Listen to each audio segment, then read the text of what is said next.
Viewers, welcome to Clara's kitchen. நான் உங்கள் Virginia. இப்போ நான் செய்ய போகிறது மதுரை ஸ்டைல் மசால் வடை மோர் குழம்பு. இதுக்கு தேவையான பொருள் என்னென்னு பார்ப்போம். 400 தயிரில் 400 தண்ணி ஊற்றி வச்சுருக்கிறேன். பச்சை மிளகாய் 4 எடுத்து வச்சுருக்கேன். காரம் கம்மியாக வேணும்னா நீங்கள் 2 பச்சை மிளகாய் போட்டுக்கோங்க. ஒரு உள்ளங்காய் அளவு தேங்காயை நான் பொடியாக நறுக்கி வச்சுருக்கேன்.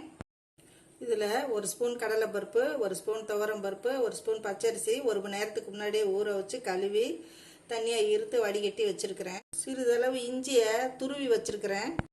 பெரிய வெங்காயம், ஒரு சிறிய வெங்காயம் 1 நறுக்கி வச்சுருக்கேன். இது எல்லோரும் வெங்காயம் போட மாட்டாங்க, தக்காளியும் போட மாட்டாங்க.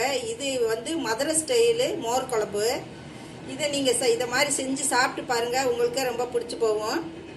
ஒரு தக்காளி பொடியை அரிஞ்சு வச்சுருக்கேன். கருவேப்பிலை கொத்தமல்லி சிறிதளவு. தாளிப்பதற்கு 1/2 ஸ்பூன் கடுகு உளுந்தம்பருப்பு, 1 பிஞ்சு வெந்தயம், 1/4 ஸ்பூன் சீரகம், ஒரு 4 வரமிளகாய் வச்சுருக்கிறேன். வெங்காயம் சிறிதளவு, மஞ்சத்தூள் 1/4 ஸ்பூன். இந்த மோர் குழம்புல என்ன காய் போடுவாங்கன்னா, சிலர் வெண்டைக்காயை அரித்து வதக்கி போடுவாங்க. சிலர் தடியங்காய்னா திஷ்டி பூசணிக்காய்பாங்க, வெண்பூசணிக்காய்பாங்க. அதை சிறிது உப்பு போட்டு வேக வச்சு அவிச்சு இந்த மோர் குழம்புல போட்டு கலக்குவாங்க. அதை விட எல்லாத்த காட்டிலும் ஸ்பெஷல் இந்த மசால் வடையை இந்த மோர் குழம்புல போட்டு அது ஊர்னோடனே சாப்பிடும்போது இருக்கிற ருசி இருக்குதே, அது சொல்லவே வார்த்தையே இல்லை. அவ்வளோ அருமையாக இருக்கும். இந்த தடியங்காய், இந்த வெண்டைக்காய், இது எல்லாத்தையும் பீட் அடிச்சிடும் இந்த மசால் வடை. பொரிப்பதற்கு தேவையான எண்ணெய், தேவையான அளவு உப்பு. எப்படி செய்யணுங்கிறத பார்க்கலாம். இந்த எடுத்து வச்ச இந்த தேங்காய், இந்த பச்சை மிளகாய், இந்த பருப்பு ஊற வச்சோமே துவரம் பருப்பு, கடலைப்பருப்பு, பச்சரிசி, இதை எல்லாத்தையும் நம்ம மிக்சியில் அரைச்சிட்டு வந்துடுவோம்.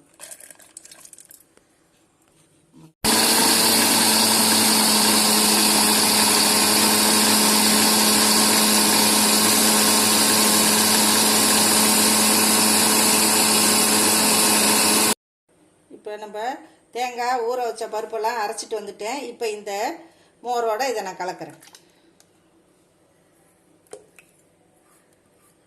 இதில் மஞ்சத்தூள் போட்டுக்குவோம்.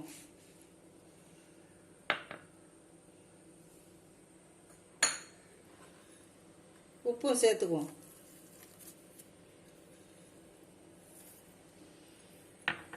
பேனில் எண்ணெய் ஊற்றி தாளிக்கிற ஜாமான்லாம் போட்டிருக்கிறேன். அதோட இந்த பெருங்காயத்தையும் போடுவோம். மோர் குழம்புக்கு பெருங்காயம் அதிகமாக போட்டு வாசமாக இருந்தால் தான் நல்லாயிருக்கும்.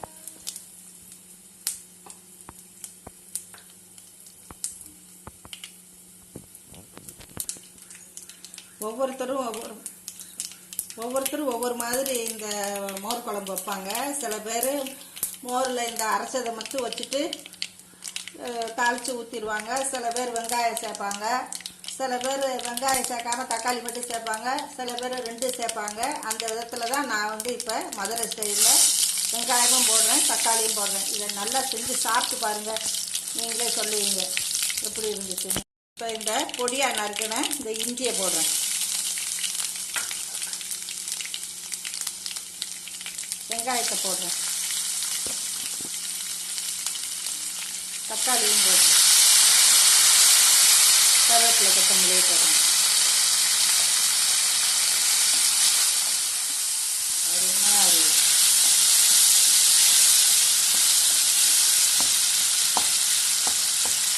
ஒவ்வொருத்தரும் ஒவ்வொரு மாதிரி அவங்கவுங்க பக்குவத்தில் அவங்கவுங்க செய்கிறாங்க. நான் என் பக்குவத்தில் செய்கிறேன்.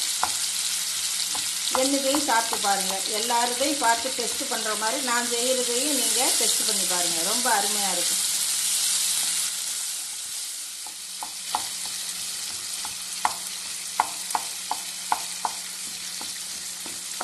வதங்கிடுச்சு.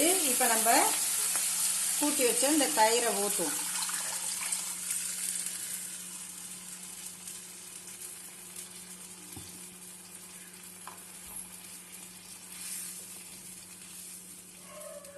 லேசாக ஒரு கொதி வந்தோடனே நம்ம இறக்கிற வேண்டியதுதான். இறக்கி அந்த மசால் வடையை இதில் போட்டு கொஞ்சம் நேரம் ஊற வச்சு அதுக்கு பிறகு நீங்கள் சாப்பிட்டீங்கன்னா ரொம்ப அருமையாக இருக்கும். சாப்பிட்டு பாருங்கள்.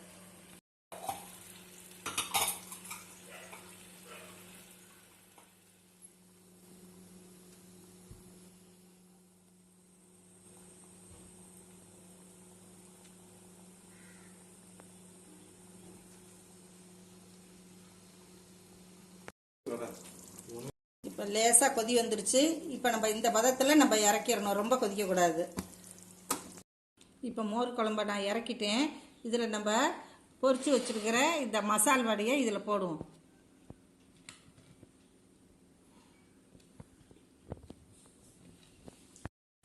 இப்போ இந்த மசால் வடையெல்லாம் நான் நல்லா இதை உள்ளுக்குள்ளார நல்லா தள்ளி வைக்கிறேன். இதை ஒரு 10 நிமிஷம் நல்லா ஊறின பிறகு நீங்கள் சாப்பிட்டிங்கன்னா ரொம்ப அருமையாக இருக்கும்.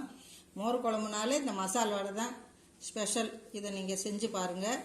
சூடான சுவையான மோர் குழம்பு ரெடி ஆகிடுச்சு. நீங்களும் செஞ்சு பாருங்கள், சுவைத்து மகிழுங்கள். இந்த வீடியோ உங்களுக்கு பிடிச்சிருந்தா லைக் பண்ணுங்கள், ஷேர் பண்ணுங்கள், சப்ஸ்கிரைப் பண்ணுங்கள், மறக்காமல் பெல் பட்டனை கிளிக் பண்ணுங்கள்.